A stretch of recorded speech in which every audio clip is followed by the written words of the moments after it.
Hey guys, tonight we're going to dim the lights and travel back in time. Not to a glorious battlefield or a grand feast in a castle hall, but to the cold, hard reality of what it meant to be a knight. You've probably seen the movies, right? The shining armor, the noble steed, the heroic deeds, the damsels in distress. It all looks so romantic and wonderful. But trust me, that's not the full story. In fact, it's not even close. You're about to find out that the life of a medieval knight was less about glory and more about mud, sweat, and constant fear. It was a life of backbreaking work and a lot of pain. Now, for a quick reality check, you probably wouldn't have survived the training, let alone the first real battle. So, before you get comfortable, take a moment to like the video and subscribe, but only if you genuinely enjoy what I do here. Let me know where you're listening from and what time it is for you.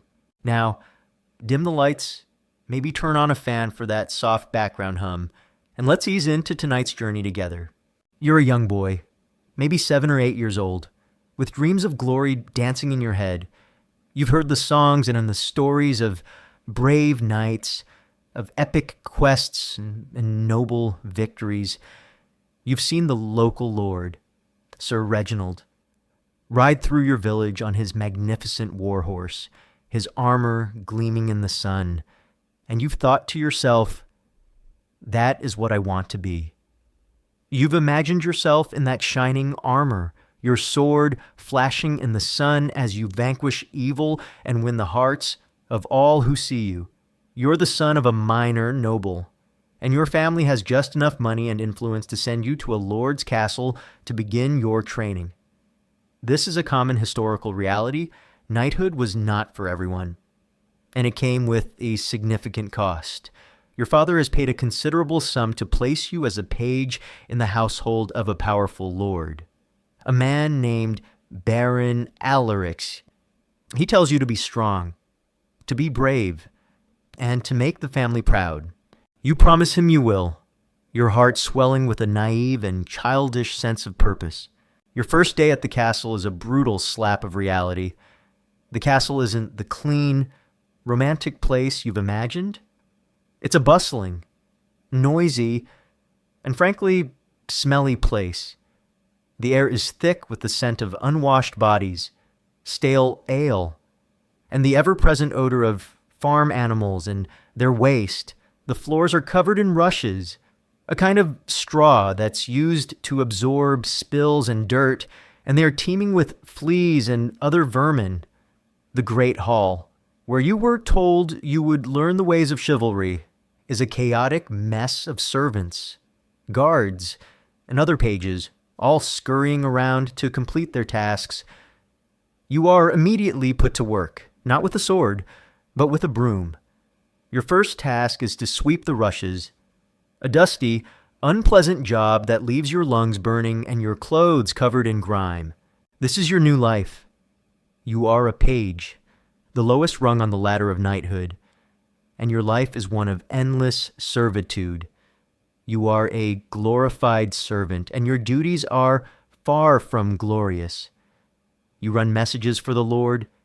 You help the squires with their chores. You carry water, you clean the stables, and you fetch firewood. A fun fact you might not know is that pages were often expected to serve food and drink at the Lord's table, but they had to do it without making a sound, a skill that was considered an important part of their training. You learn to move silently, your feet barely making a sound on the dirty floors. You learn to anticipate the needs of your superiors, a skill that is crucial for a servant and, you're told, for a knight. Your days are long and exhausting. You wake before dawn and go to bed long after the sun has set. There is no time for play, no time for rest. You are a cog in a large, intricate machine, and your only purpose is to serve the Lord and his household. You are also expected to learn the basics of knighthood. This includes learning to ride a horse, to use a training sword, and to read and write. But these lessons are a small part of your day. The majority of your time is spent on menial, backbreaking labor. You remember a joke you heard from a stable hand, a man with a missing tooth and a surprisingly sharp wit, about a knight who was so good at cleaning stables that he was knighted for it.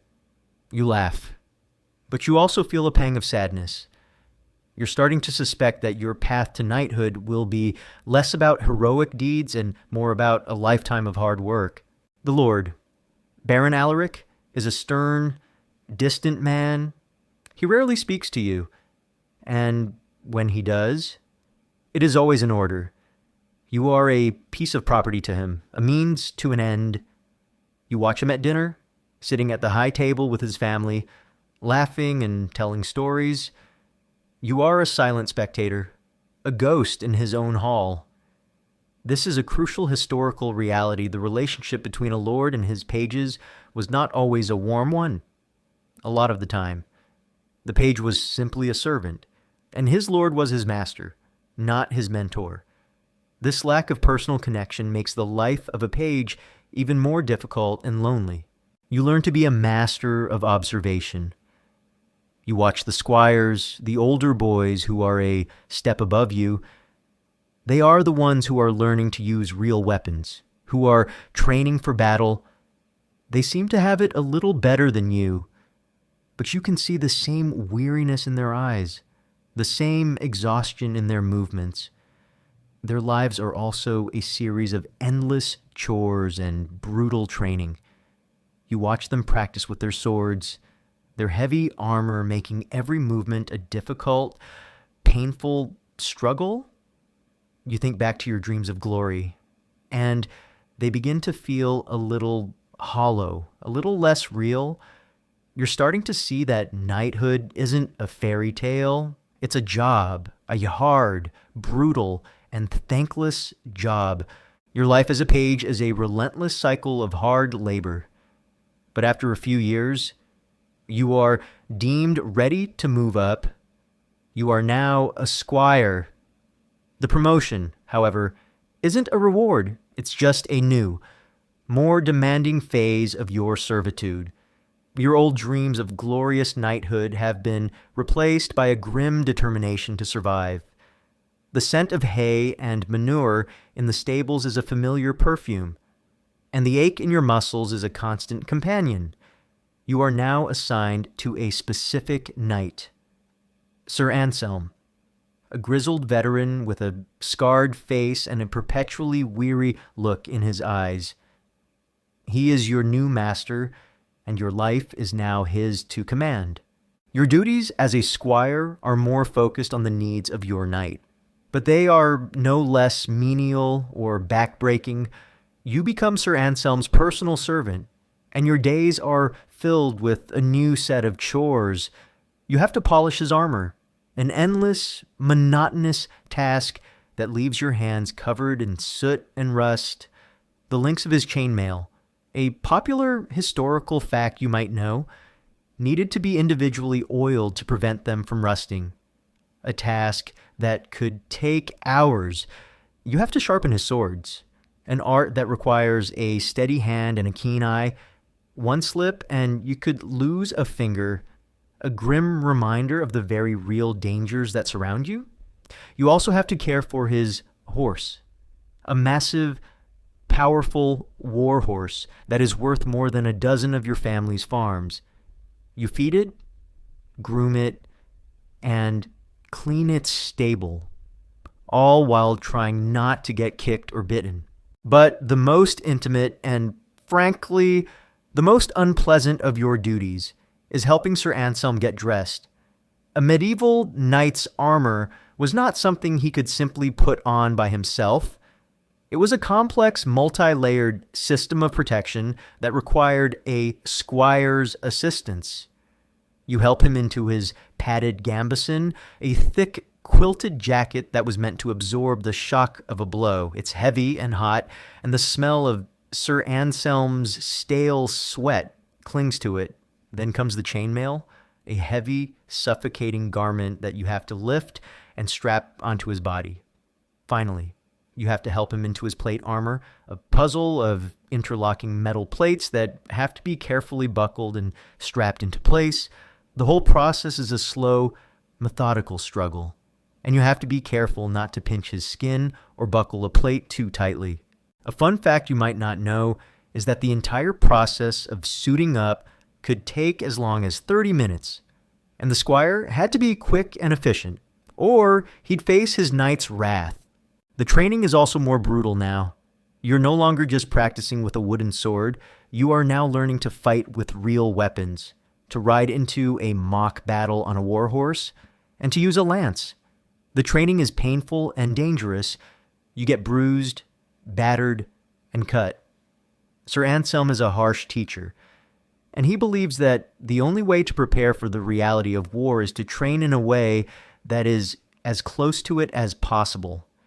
He hits you, he pushes you, and he tells you that a real enemy will not be so kind.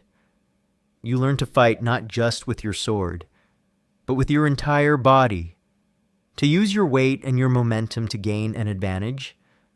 The days are a blur of physical exertion and pain, and you often fall asleep at night with your muscles screaming in protest. You tell yourself a small, grim joke you heard from another squire, about a knight who was so well armored that he couldn't scratch his own nose. You chuckle to yourself, a hollow sound in the dark. The castle is a world of rigid hierarchies, and you are still very much on the bottom. You eat at a lower table. Your meals are often leftovers from the high table, and you are treated as a disposable resource. You are a tool, a means to an end. This is a profound historical reality, squires. Though on the path to knighthood, were still considered servants. They were expected to be loyal and obedient, and they were often treated with a kind of casual cruelty that was a normal part of medieval life. Historians still debate the specific psychological effects of this constant servitude on young men, but it's clear that it was a brutal and dehumanizing process. You spend your time with the other squires, a brotherhood of shared suffering. You swap stories, you complain about your knights, and you dream of the day when you will finally get your own armor, your own sword, and your own name. But even in these shared moments, there is a sense of competition. You are all vying for the same prize, the same limited number of knighthoods. You know that not all of you will make it. Some of you will die in training. Some will be sent home for being too weak or too poor, and some will simply be forgotten. The path to knighthood is a narrow, dangerous one, and you are all walking on a razor's edge. The transition from squire to knight is not a moment of glory, but a moment of profound financial reckoning. You've spent years polishing Sir Anselm's armor, but now you need your own, and you're about to learn that chivalry is anything but free. The very idea of knighthood, this noble ideal you've been working towards your whole life, is built on a foundation of cold, hard cash. Your father, a minor noble with limited resources, has to sell off a piece of land, a small family heirloom, and take on a significant loan to pay for your gear. He tells you this with a mix of pride and worry, a reminder that your dream is a heavy burden on your family. First, there's the horse. A proper war horse, a destrier, is a powerful and expensive animal, a symbol of your status and your most important weapon. This isn't a gentle riding horse. It's a magnificent beast bred for battle, trained to charge into a line of enemies without flinching. This is a common historical fact. A good war horse could cost as much as a small village, a staggering sum that put it out of reach for all but the wealthiest of nobles. Your family purchases a horse that is good, but not great, a compromise that is a constant reminder of your limited means. It's a powerful horse, but you know in your heart that a wealthier knight will have a better, more powerful one. Then comes the armor, the shining, glorious armor you dreamed of as a boy is a complicated, heavy, and expensive undertaking.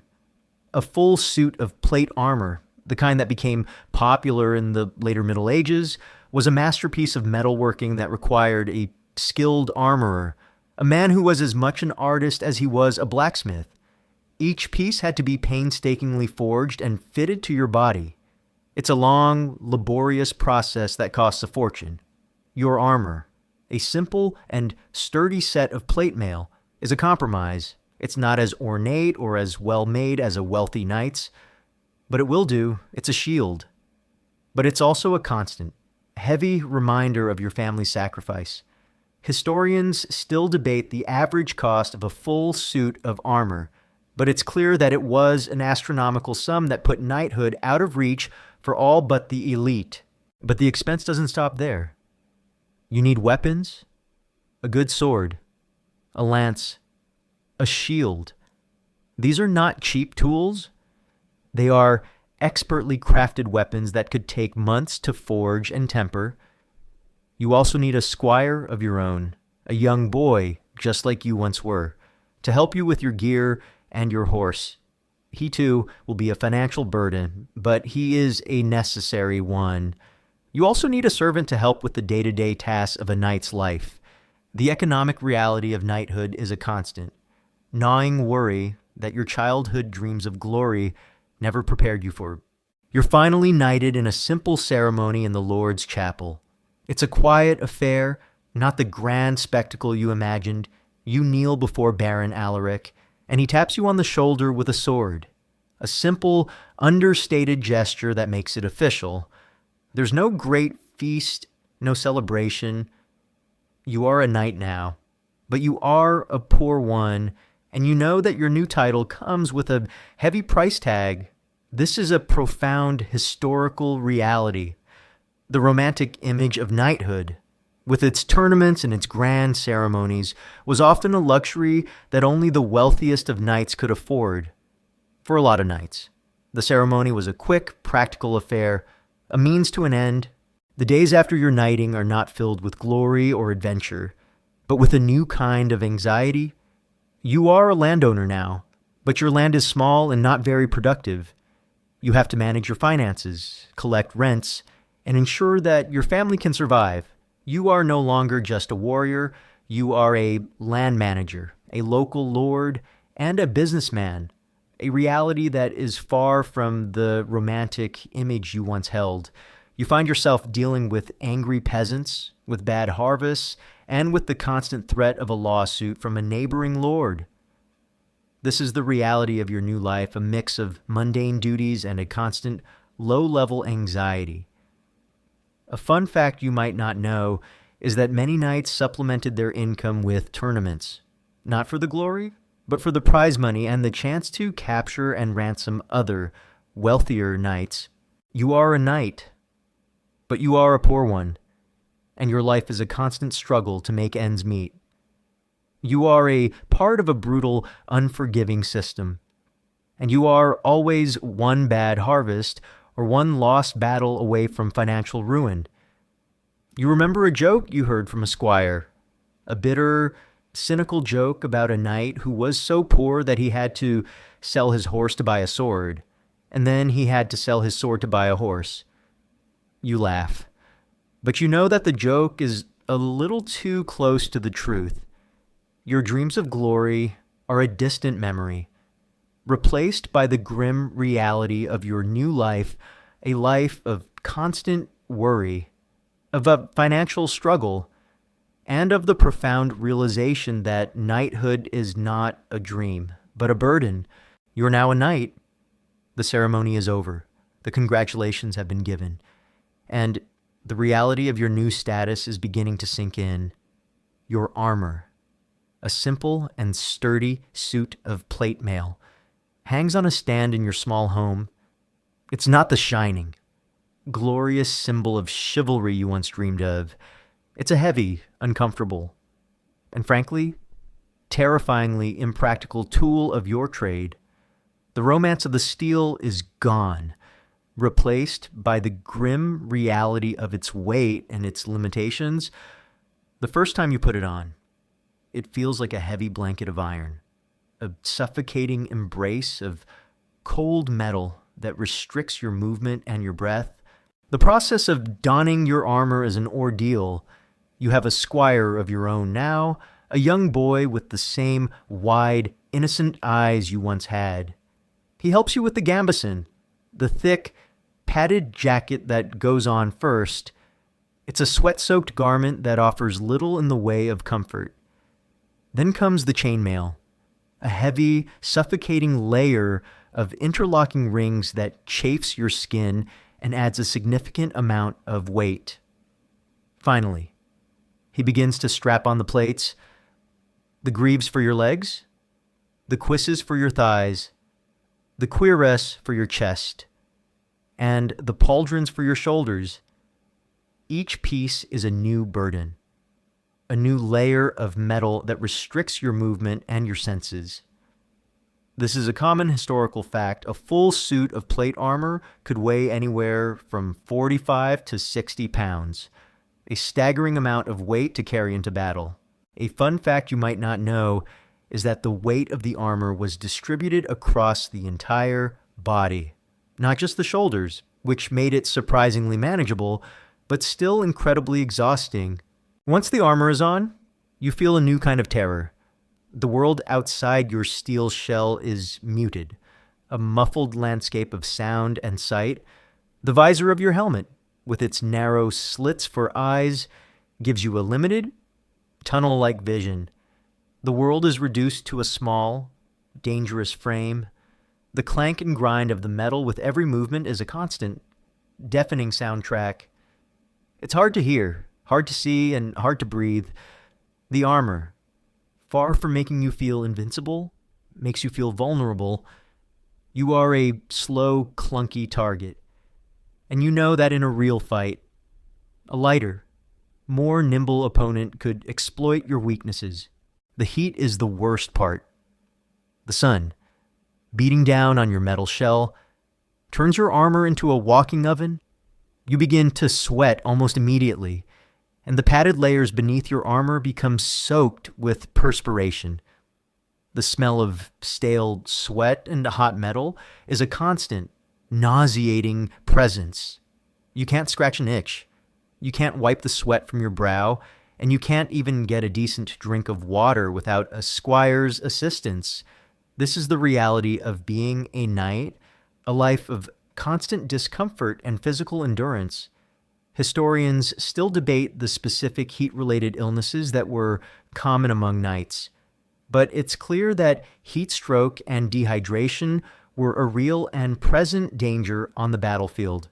You take part in a small training skirmish with some of the other knights, and the experience is a brutal slap of reality. The armor is not just heavy and hot, it's a constant source of pain. The straps dig into your skin. The plates pinch you in awkward places, and every blow, even a light one, sends a jarring shockwave through your body. You realize that a knight's armor, far from making him a heroic figure, makes him a piece of heavy, clunky machinery, a metal automaton that is a slave to its own weight.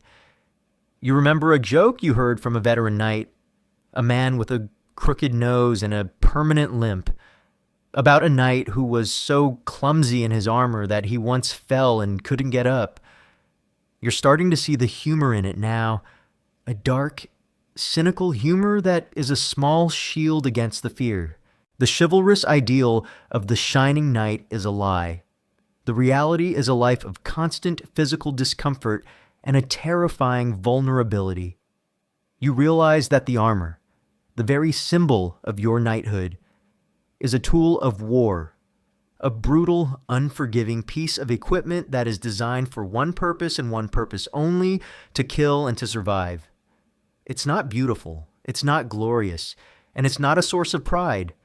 It's a heavy, uncomfortable, and dangerous burden that you will have to carry for the rest of your life.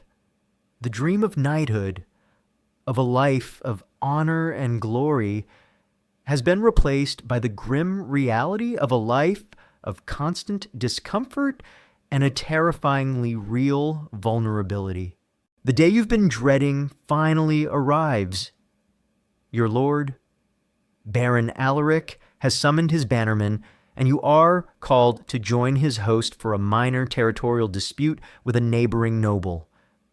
This is not a glorious crusade or a grand battle to save a kingdom. It is a brutal, petty conflict over a small strip of land and a few stubborn peasants. The cause is not noble. The purpose is not grand. And the reality is a far cry from the chivalric tales you once read as a boy. You saddle your horse, a powerful but unremarkable destrier, and your squire helps you into your uncomfortable armor. The familiar weight of the metal feels heavier today, a suffocating embrace of cold steel that is a constant reminder of the grim task ahead. The march is a tedious, uncomfortable ordeal. The roads are nothing more than muddy tracks, and the weather is a constant, miserable drizzle that soaks your clothes and rusts your armor. You ride with a company of other knights, all of them veterans with the same weary look in their eyes. They are not excited for battle. They are simply resigned to it. This is a profound historical reality for many knights.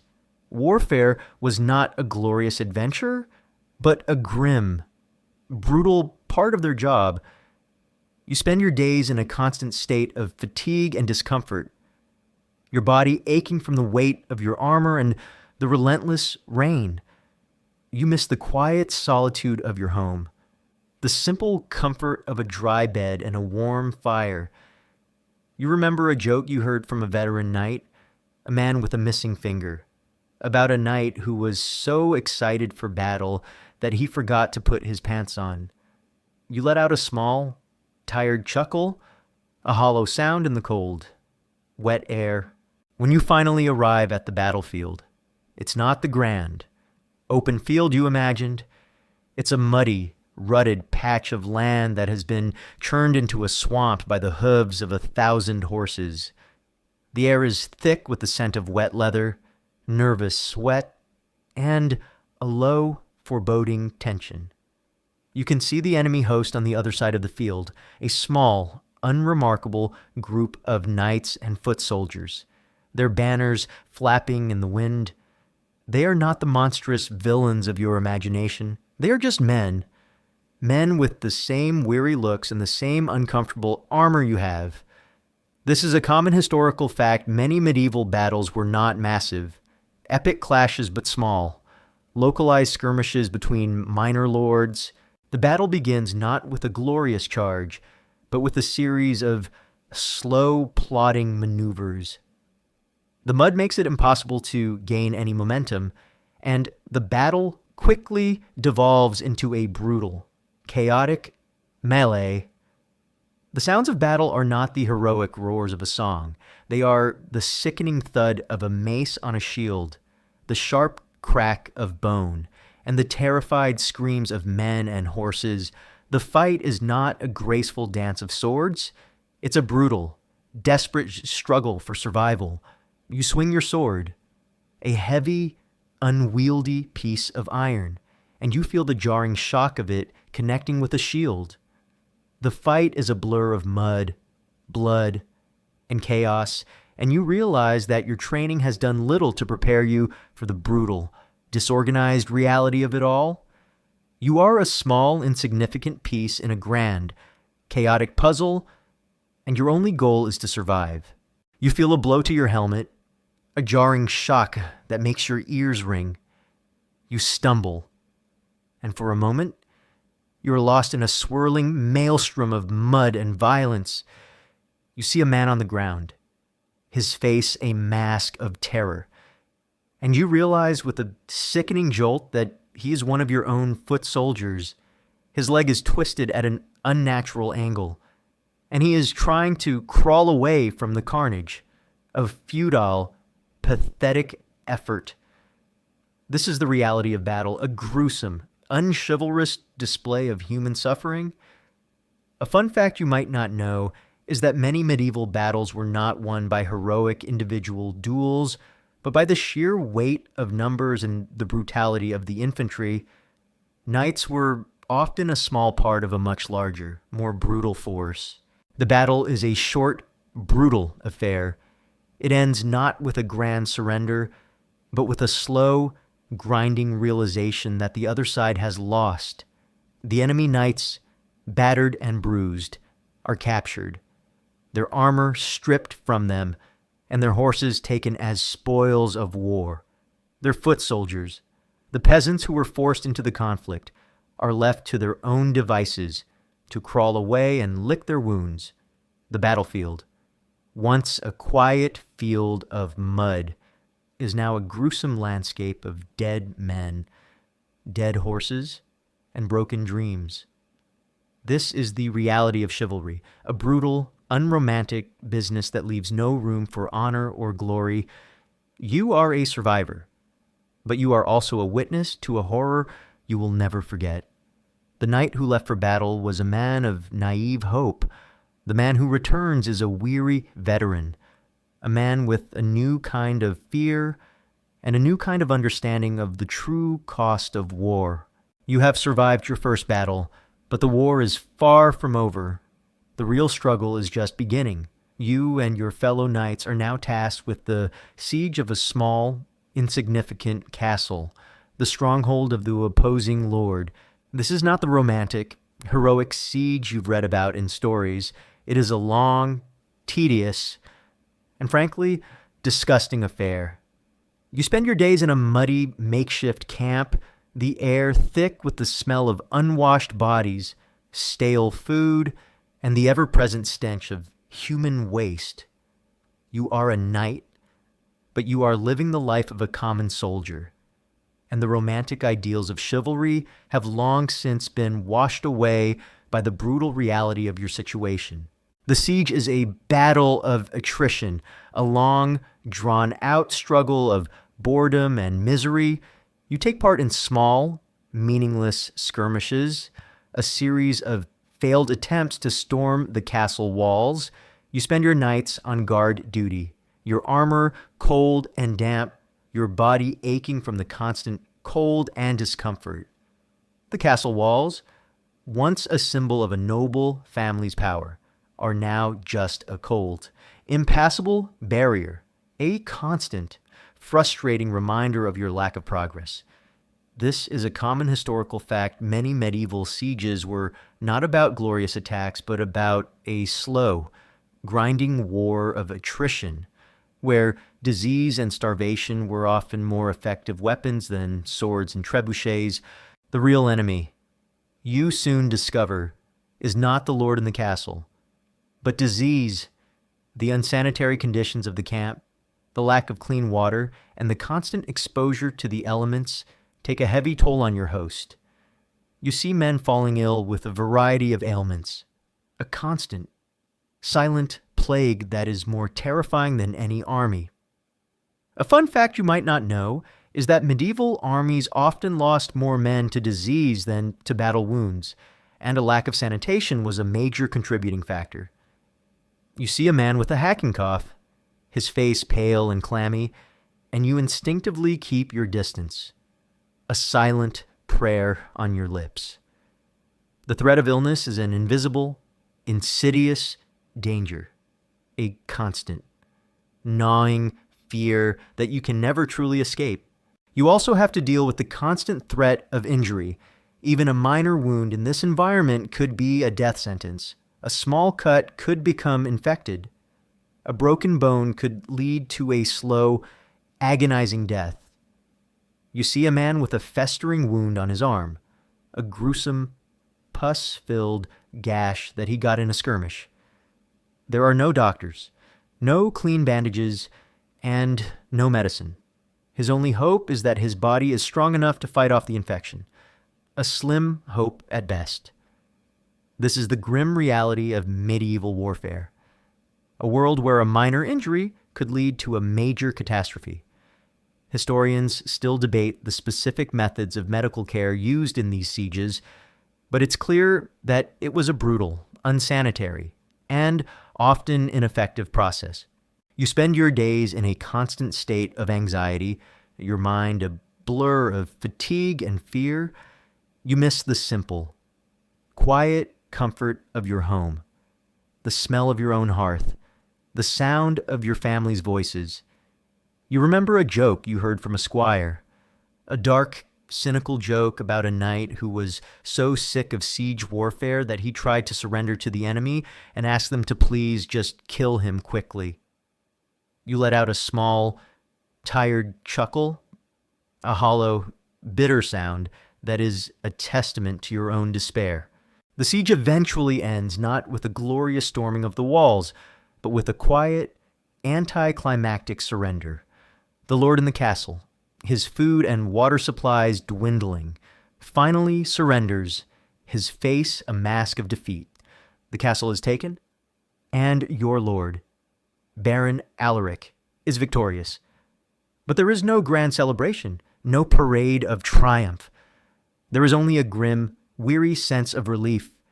You and your fellow knights are not heroes. You are just men who survived a miserable, disgusting ordeal. You are a knight, a man of honor, but your honor has been paid for with mud, sweat, and the constant fear of disease and death. You have survived, but you have also been changed forever. A man who has seen the brutal, unromantic reality of chivalry, and you know in your heart that the stories were all lies. You are a veteran now, and your future is a long, uncertain road of more sieges, more battles, and more misery. You have returned from the siege, a battered and weary veteran. The war is over for now, and you find a temporary peace at your small keep, but the battle has left its mark on you, not just on your mind, but on your body as well. The constant physical exertion, the lack of proper food, and the unsanitary conditions have taken a heavy toll. You are not a healthy man. You have a persistent cough that rattles in your chest, and the old wounds from your training and the battle ache with every change in the weather. The reality of a knight's life is not just the fear of a quick death in battle, but the slow, grinding decay of your body. One of the more mundane but equally grim realities is the state of medieval medicine.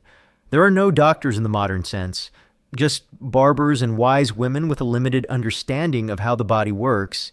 This is a common historical fact. Medieval medicine was a brutal, unsanitary, and often ineffective practice. A simple cut could become a life-threatening infection. A broken bone could heal in a way that left you with a permanent limp. You remember a grim joke you heard from a veteran knight, a man who had lost an eye in battle, about a doctor who tried to cure his blindness with a poultice of goat dung and moss. You shudder at the thought, a grim reminder of your own vulnerability. You are not immune to the illnesses of the time. You feel a fever coming on, a cold sweat that chills you to the bone. You lie in your bed, a straw mattress in a cold, damp room. And you know that your fate is not in your hands. You have to rely on the limited knowledge of the local wise woman, an elderly woman with a kind face and a knowledge of herbs and poultices. She gives you a bitter concoction of willow bark and other herbs, a foul-tasting brew that is meant to reduce your fever. It works. A little. But the fever lingers. A constant, low-grade threat that drains your strength and saps your will to live. Historians still debate the efficacy of these folk remedies, but it's clear that they were often a mixture of good sense and pure superstition. The wounds you received in battle are a constant source of pain and discomfort. A deep gash on your thigh, which you received in the melee, has healed, but it's a constant, throbbing ache that makes it difficult to walk or ride a horse. The scar is a gruesome, angry-looking thing, a constant reminder of the brutal reality of your profession. You also have to deal with the constant threat of a toothache, a common affliction in medieval times due to a poor diet and a lack of proper dental care. The pain is a constant, gnawing presence, a deep, throbbing ache that makes it difficult to eat or sleep.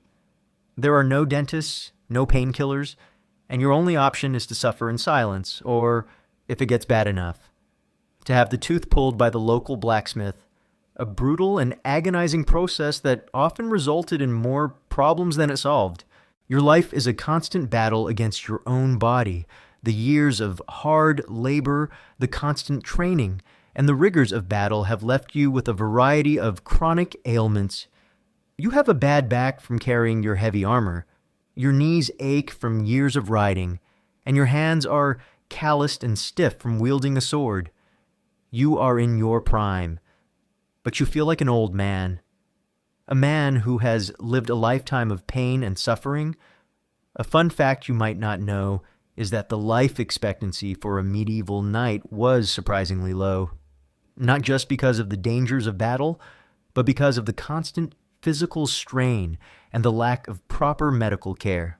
The chivalrous ideals of the knights, the tales of honor and glory, are a distant, faded memory. The reality of your life is a constant struggle against pain, disease, and the slow, grinding decay of your body. You're not a hero, you are a survivor. A man who has traded his health and his comfort for a title and a small piece of land. You look at your old sword, a heavy, brutal tool that has seen too much blood, and you feel a profound sense of weariness. The dreams of glory are gone, replaced by the grim reality of a life of constant pain and a bleak, uncertain future. You are a knight, but you are also a prisoner of your own body, a man who has to live with the physical consequences of a life of violence. The physical toll of your knighthood is only one part of the grim reality. The political and social chains that bind you are just as heavy, just as unforgiving. You are a knight, a man of honor, but your honor is a tool, a weapon in the hands of your lord. You are not a free man, you are a vassal, a soldier in his army, a piece of his political puzzle. Your loyalty is not a choice, it is a contract, a debt you owe to Baron Alaric for your land and your title. This is a common historical fact. The feudal system was a brutal, top-down structure, and a knight's primary duty was to his lord. You have no real freedom, no true independence.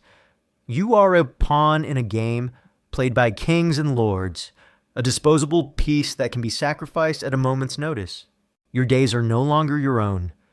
You can be called to arms at a moment's notice, forced to leave your family and your land to fight in a war that has nothing to do with you. The wars you fight are not for honor or glory, but for land, for power, and for the personal whims of your lord. You are a tool of conquest, a blunt instrument of violence that is used to enforce your lord's will. You remember a joke you heard from a cynical old knight, a man who had seen too many pointless wars, about a knight who was so loyal that he accidentally charged his own side in battle. The humor is dark, but it is a small shield against the despair of your situation. You also have to deal with the constant political maneuvering of the court. You are a knight, but you are also a politician, a man who has to navigate a world of alliances, rivalries, and betrayals. You have to be careful with your words, careful with your actions, and careful with your friends. A wrong word, a misplaced loyalty, could cost you your land, your title, and your life. This is a profound historical reality. A knight's life was not just about fighting. It was also about surviving in a treacherous political landscape. Historians still debate the specific political intrigues that were common in medieval courts, but it's clear that it was a brutal, unforgiving game with no clear rules. You are also a man of law and order, a judge and an executioner in your own small village. The peasants on your land look to you for justice, and you are their final authority. You have to deal with petty squabbles, with disputes over land, and with the constant threat of crime.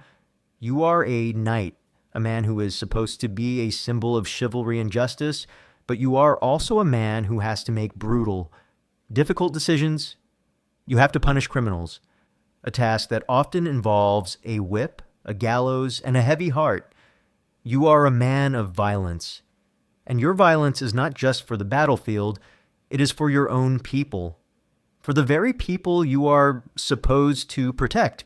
The social pressure is also immense. You are expected to live up to the ideals of knighthood, to be a man of honor, of courage, and of piety. But the reality is that you are just a man who is tired, afraid, and weary of a life of violence.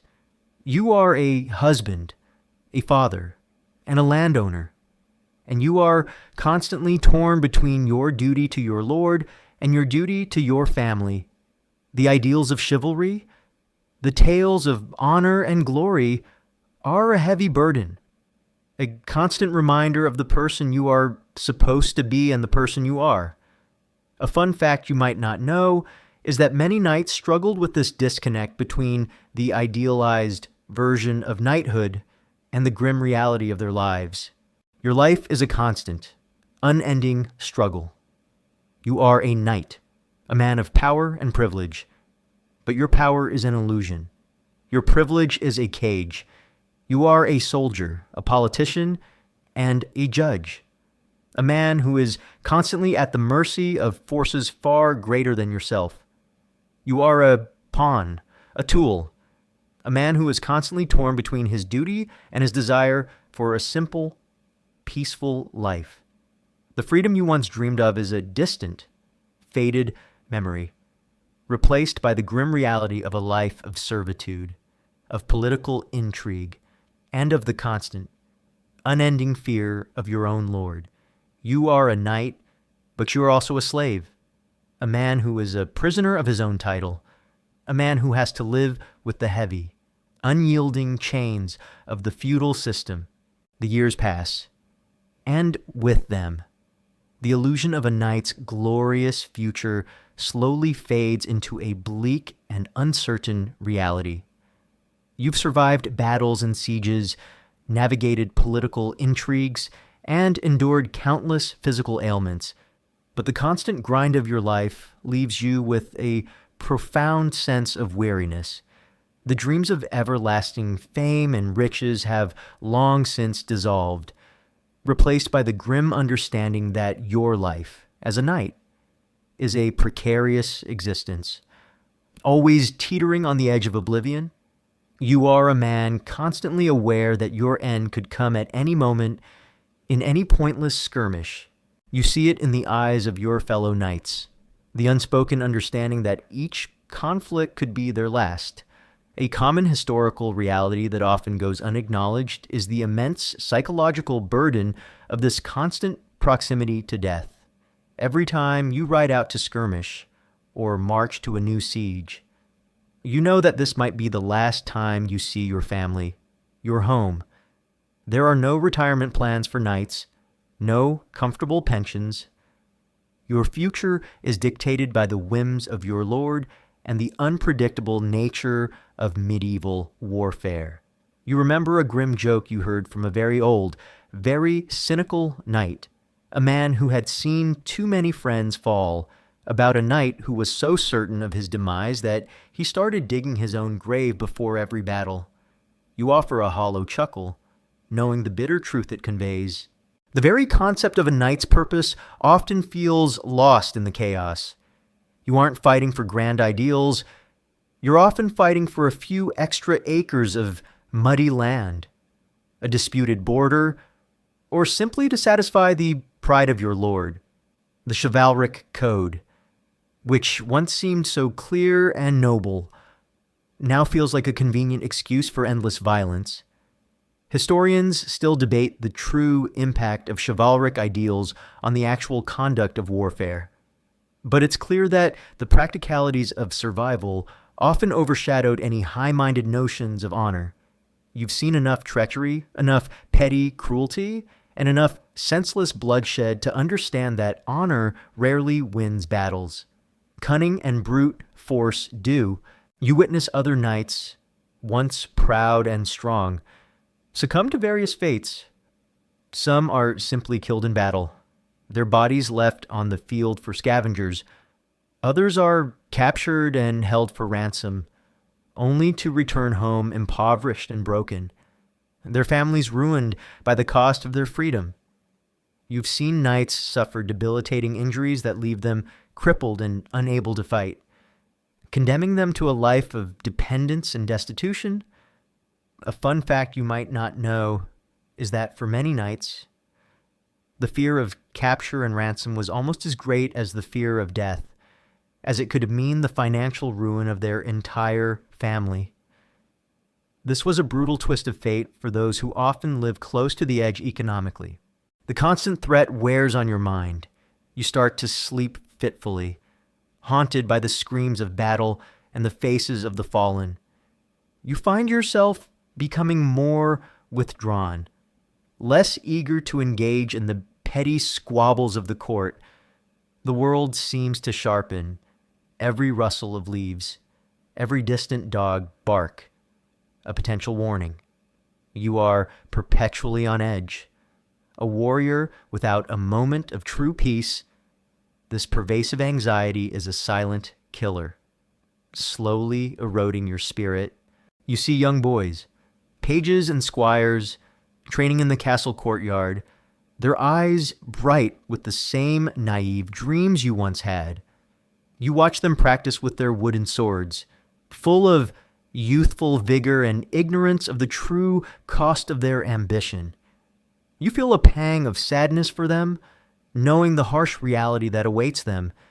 You want to warn them, to tell them that the shining armor and the noble steed are just a facade, that the true life of a knight is one of constant pain, fear, and uncertainty, but you stay silent. What would be the point they would not understand, just as you would not have understood? Your future stretches before you, a dark and winding road with no clear end.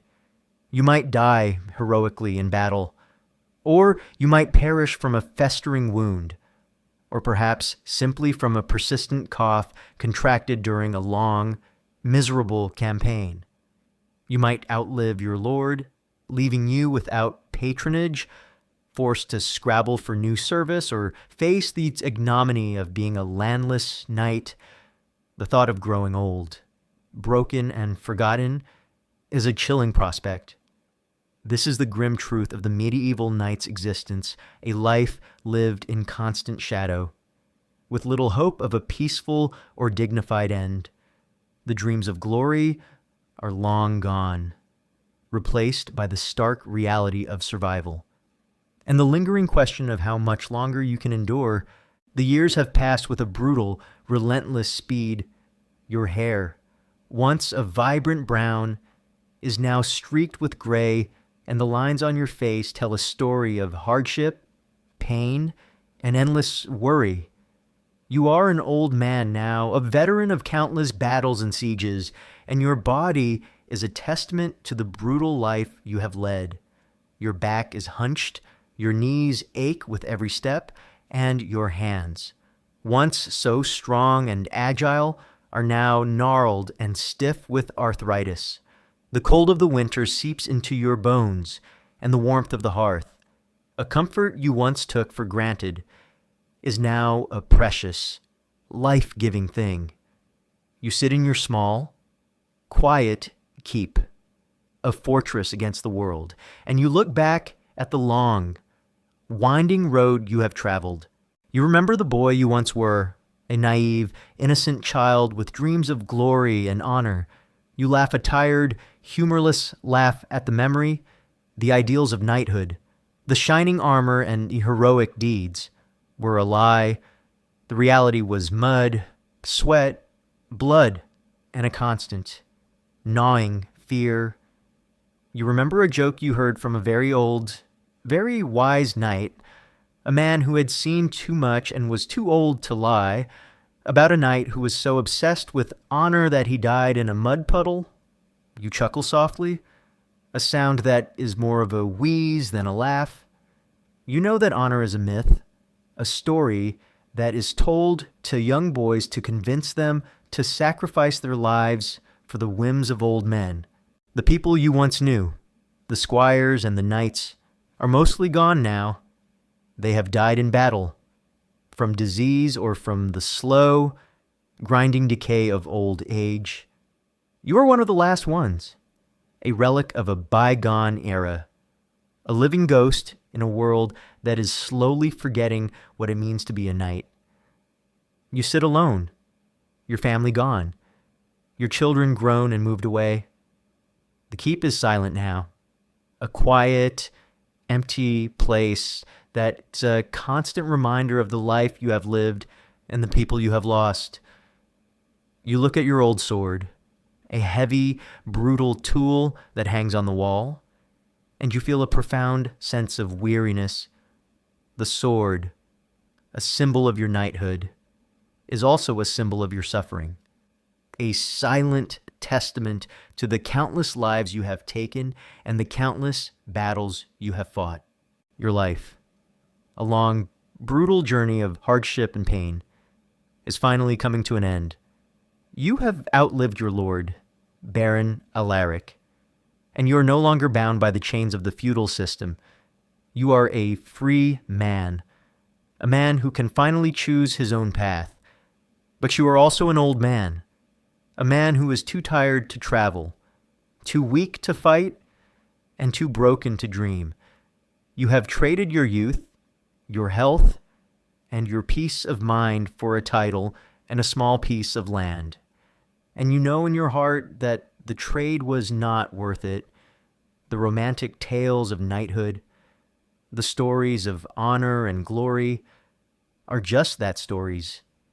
The reality is a long, brutal, and often meaningless life of suffering. The final days of your life are a quiet, peaceful affair. You sit by the fire, the warmth of the flames a comfort against the cold. You watch the sun set over the horizon, a beautiful, vibrant display of color that reminds you of the beauty of the world, a beauty you have so rarely seen. You close your eyes and you think about your life, the good parts and the bad. You remember the shared laughter with your fellow squires, the camaraderie of the battle, and the quiet comfort of your own hearth. These are the true treasures of your life, the small, quiet moments of humanity that made the suffering bearable. The story of your life, the tale of a medieval knight, is not a grand, heroic epic. It is a quiet, brutal, and profoundly human story of endurance, survival, and sacrifice. You were not a hero, not a legend, not a myth. You were just a man who was born into a brutal, unforgiving world and who did his best to survive. You lived, you fought, and you endured, and in the end, that is the only glory that truly matters. And so, the journey of our knight comes to an end, not with a charge of trumpets or a grand feast, but with the quiet comfort of a warm fire. He found his peace not in the glory he once sought, but in the simple, profound understanding of his own life. The stories and the songs were a beautiful lie, but the reality was a brutal truth, a truth that taught him the true value of life. As you lie in your bed, safe and warm, let the final image of the old knight, sitting by his fire, fade into the shadows.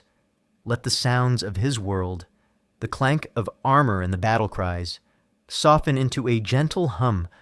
The story is over. The lesson is learned. Now, sleep.